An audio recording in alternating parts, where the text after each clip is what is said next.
Using AI in your workflow is not scary, and I'm going to show you another video as to why. And today we're going to talk about retouching with AI. Retouching is essentially when you have glare on your glasses, or you have a lot of blemishes on your face or your skin, or wrinkles on your skin, or many more things. And there are programs like Aftershoot who will literally fix this for you. Let's just get into it, show you some examples, and talk about how it works. And again, thank you, Aftershoot, for sponsoring this video. If you want 15% off, you can use my link below or the code JT15. Highly recommend literally at least giving it a try. You literally can just try it, and if you love it, get it. So just give it a shot. Hopping straight into it, let's just look straight into the first example, which is removing glare from glasses. Now, for these first few examples, I use ChatGPT to make me some photos so I don't have to use, real people's blemishes and stuff. So first, I just want to briefly go over how this works and the options you have available to you, because I feel like that's kind of relevant. We're going to ignore the rest of Aftershoot today and only go over retouching. You're going to be in the retouching tab. This is a beta and it is coming soon, so this feature's not quite out yet. So just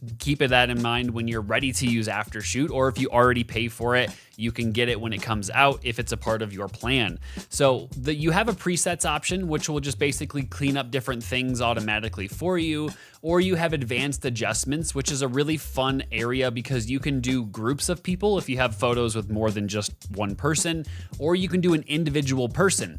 And then right here, it'll actually show you the people. So you could click on person 1, 2, 3, 4, however many people there are, and it'll actually highlight their face here. It'll have a little box around them to show you what person it's talking about. And for our sake, we're going to keep it off.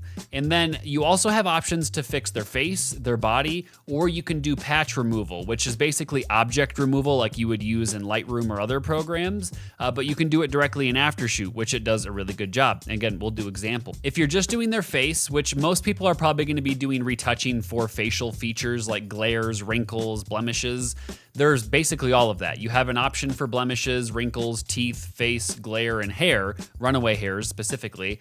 And then if you wanted to do their body, you can smooth their body skin, or you can de-wrinkle cloths, which isn't a thing yet, but it is coming soon. And then again, patching is removal. So for this first one, we have a bunch of glare on the glasses here. So what we're gonna do is go down to the glasses glare down here, and I'm just gonna blast it up to about 100. And it's oftentimes take a couple of seconds to do the actual thing it needs to, and then it's done. So here you can see literally all of the glare is 100% gone. It looks like a very normal photo, and I have zero issues with it. You can see if I go down to about 50, the glare is still there.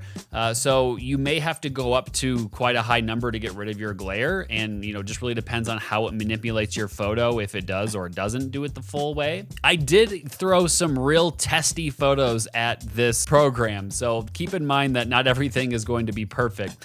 I had it give me a photo of a very old, wrinkly woman so that I could try to really push its limits. Because obviously when you have a person with this many wrinkles at this age, it's not something that can be perfectly fixed. But playing around with it, I did find a way to make it look like she's 10, 15 years younger.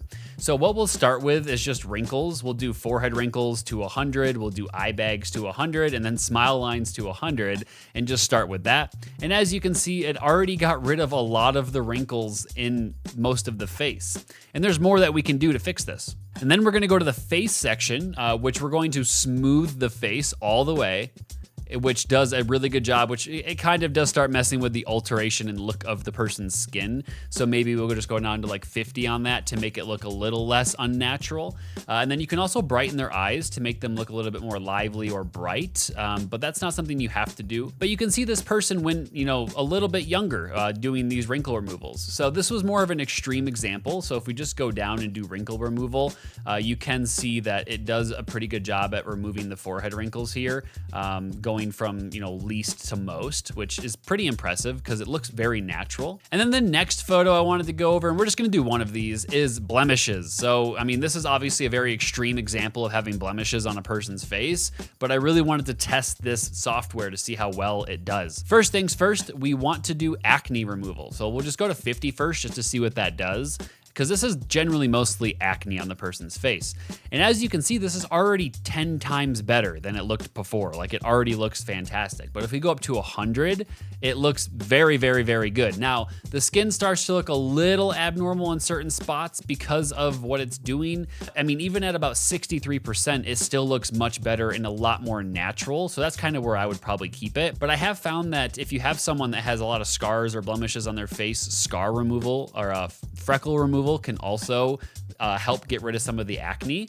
But that's kind of up to what you want to do. And then you could also do blemish removal, which could add a little bit more on top of acne. So if I do a little bit of both acne and blemish removal, it starts to look really nice when you're not fully at max. And then while we're also on this photo, I'm going to give one try to the stray hair removal. We'll just bring it up to about 50% because you can see this person has a decent amount of stray hairs. The stray hair removal isn't really meant for someone that has like hair everywhere all over. It's mainly like those little stray hairs just next to their head. And I've realized that after testing. So if we go up to 100%, you can kind of see where it doesn't get rid of all of the stray hairs because it's not necessarily meant for like a wild amount of stray hairs. It's really just a few. I just want to show you one more example, just real quick. So next thing here, we're gonna get rid of some objects, and I really, really, really want you to see how well this does compared to something like Lightroom. So if you've used Lightroom, you'll kind of realize how bad it does sometimes and how amazing it does others. So what we're gonna do is go to the patch option, and then it'll give you like a little red dot on the screen in which you can make as large as you want. And I'm just going to go ahead and mark just a bunch of areas where there's just people and I don't want them in there, and then we'll just apply it. And from there, it'll get rid of all of the subjects or objects in your way. And boom, I mean, it did a great job. And as you know, with like Lightroom, sometimes it'll like add an extra object or person or something, even though you're trying to remove something and add something in. I found with Aftershoot, it does a really good job at simply just deleting the object and not just like, you know, adding something new in. And I'll give you some more examples here.